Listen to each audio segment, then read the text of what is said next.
So a couple people have asked me how I edit these 2000s like blingy backgrounds. I don't really know what to call them. Do a bunch of, what's it called? Photo bashing. The tutorial that I'm basing this off of is Cootie Girl's How to Make 2000 Styled Backgrounds. She provides like a lot of links in the description. But yeah, credit to her for helping me get a jump start on how to do these types of backgrounds. So what you want to do first is you want to download a bunch of fonts.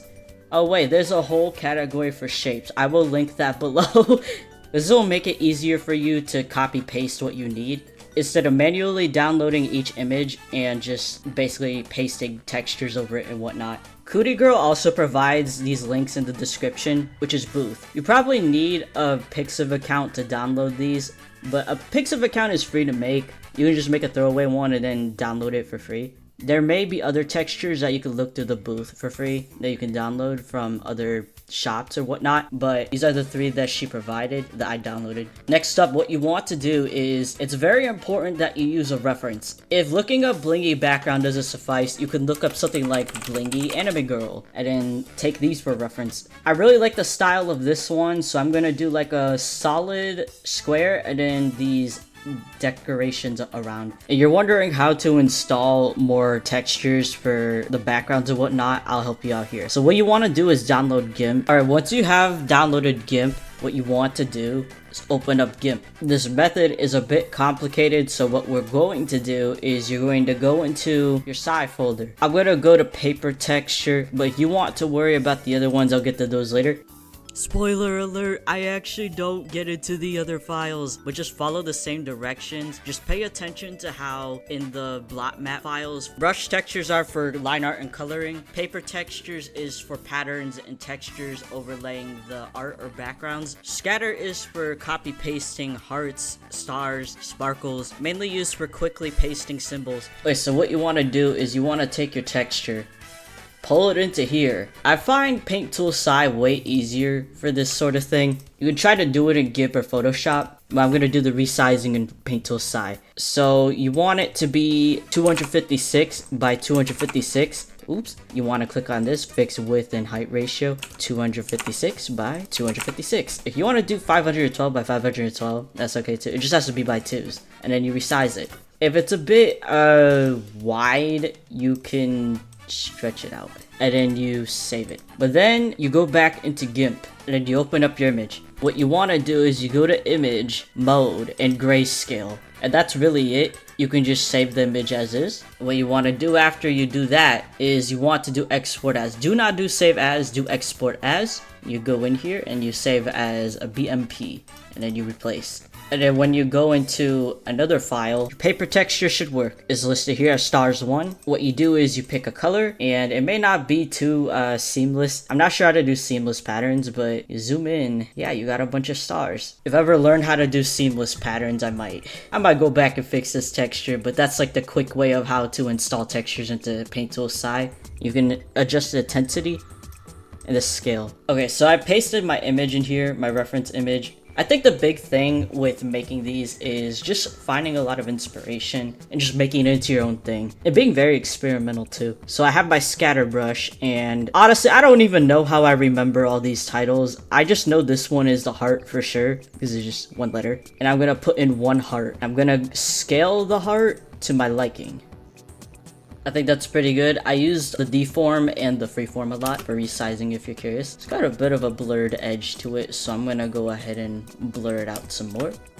And then I'm gonna select the edges that I've got and do invert selection. And what I'm gonna do is I'm gonna erode this section. Okay, I'm gonna lighten the heart here a bit. What you want to do is go to color adjustments and adjust to your liking. And for the edge of the heart, I think I'm gonna keep this layer, but what I'm gonna do is duplicate it and hide one of them. I'm gonna experiment with blurring the edge. I'm gonna increase the intensity on that. I don't think it looks too bad. Alright, I don't know about the black and white, so I'm gonna go ahead and change the color. For the bucket fill, it's great to pay attention to these. There's enclosed transparent area, similar colored area, and all similar colored pixels. I definitely use the Paint Tool SAI bucket a lot. It's not the best, but messing with it, it helps. I'm gonna copy paste the colored downwards, and I'm gonna try that checkerboard again. I think that doesn't look too bad. I'm gonna bring that black up, and I'm gonna go to current layer and all similar pixels. I'm gonna go ahead and continue to try and cut down that edge. I'm also gonna go in and manually trying to fix the edge a bit to make it look less harsh, especially since it's kind of messed up a bit in those corners. And it's not going to be perfect, but no one's really going to notice anyways. I'm also thinking about putting maybe like a white circle in the middle. I do like the simplicity between the box and the complexity on the outside, but it's always good to experiment. Just a little white circle in the middle, never hurt no one. Alright, I'm going to leave that in there, okay? And then for the background, you see it's got these lasers, these circles, and you want to try and replicate that if you'd like. I actually want more hearts. The scatter brush on Paint Tool SAI is kind of finicky. I don't know, I just deal with it honestly. I tried to cut them out, but it didn't work. So I'm just gonna go ahead and erase the hearts on the inside. And then I'm going to bring up this layer again, except I'm going to erase the hearts on the outside. Alright, very good. I'm gonna blur the hearts. I'm gonna try to create some of these highlights. How I'm gonna do that, honestly, I don't really remember too well. Oh, a trick for manually doing these hearts is you want to select them, you want to do invert, and then you want to erode. Go ahead, try to fix them to the best of your ability. If you see some like weirdly cut edges or something, you go back in, copy paste that layer, and then you blur it. Blur it again, you do even a bigger blur. What you do is you take those hearts, and you do that, you set it to shine, you cut the heart some more if you'd like, with the dilate function, and then cut again, copy paste the layer, and blur this layer a little bit if you'd like. That's how you try to make the cutout hearts. I don't know what I'm gonna do about this heart here. I'm gonna try to match that up. Yeah, very cool. For this heart, I'm thinking, For the heart, I'm thinking maybe a sprinkles texture would be fun. So I might just put that on top. You're probably like, what the heck? Let me just clip this on. See, isn't that really cute? It is a bit crunchy though. I'm wondering what I can do about that. I'm gonna put some of this manual glitter texture that I have on it. Maybe lower the opacity of it. Nah. Maybe brighten the image a bit. Lower the saturation. See, a little less questionable. I'm also gonna add a drop shadow to this heart. See, looks very cute, doesn't it? I'm also gonna add another one. And then I'm going to do stripes instead. I'm just gonna go with these stripes for now. I'm gonna do black underneath. Hot pink, a light pink, and I'm just gonna go in and do a checkerboard. I forgot I already did checkerboard on the heart background. I'm gonna try dots. The dots look really cute. I'm gonna try this hypnotic circle background that I've got. These stars look cute, but I'm not sure if they're what I'm going for. I'll just lower them. I'm gonna add some sparkles at the top. So I'm gonna go to the top of all the layers. I'm also gonna close all of these. I'm gonna attempt to try to find the sparkles. And then what I'm gonna do is I'm gonna copy paste the same layer, blur it a little bit. When I've got that, I'm gonna take the original layer, crank up the brightness. I'm gonna put it on top of those. As you see, we got this nice glowy effect. I'm gonna do the same here for the smaller sparkles. And for that nice shine, you want to set them to the shine mode on Paint Tool SAI. I'm going to change this up here. I'm going to do like a half and half.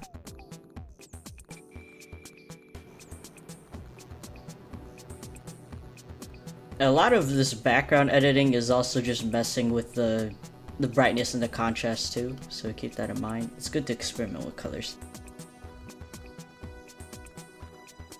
I feel like something about blingy backgrounds is just like some sort of like interesting, like unconventional thing to it. So I'm just gonna take this squiggly line. Here's a secret to how I get transparent images. So convert luminance to opacity. There we go. Before you know it, this black and white image, you can color anything behind it.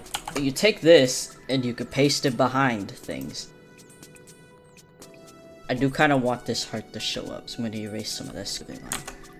It's not gonna look right, but it's not gonna be that noticeable. So we got this squiggly line, right? I'm thinking like a nice ribbon looking thing would be pretty cool. So go back to close transparent area, current layer. I'm gonna invert erode. I'm gonna fill this up with a bunch of pink.